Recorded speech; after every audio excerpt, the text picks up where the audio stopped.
আসসালামু আলাইকুম। আজকের ভিডিওতে আমরা জানব নামাজের নিষিদ্ধ সময় সম্পর্কে। অনেকেই না জেনে ভুল করে এই সময়গুলোতে নামাজ পড়ে ফেলি, যা করা নিষেধ। তাই আসুন জেনে নিই কখন নামাজ পড়া হারাম। নামাজের নিষিদ্ধ সময় হল এমন সময় যখন নফল বা অন্যান্য নামাজ পড়া সম্পূর্ণ নিষিদ্ধ, তবে ফরজ নামাজ কাজা করা যাবে। রাসূল সাল্লাল্লাহু আলাইহি ওয়াসাল্লাম বলেছেন, তিনটি সময়ে নামাজ পড়া নিষিদ্ধ। প্রথমত, সূর্যোদয়ের সময়, যখন সূর্য পূর্ব দিগন্ত থেকে উঠতে থাকে এবং চারপাশ আলোকিত হতে শুরু করে।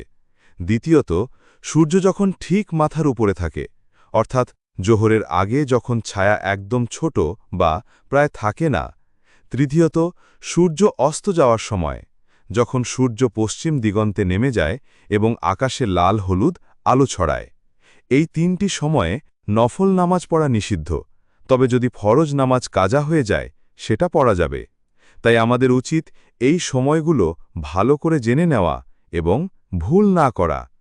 আল্লাহ আমাদের সবাইকে নামাজ শুদ্ধভাবে আদায় করার তৌফিক দান করুন।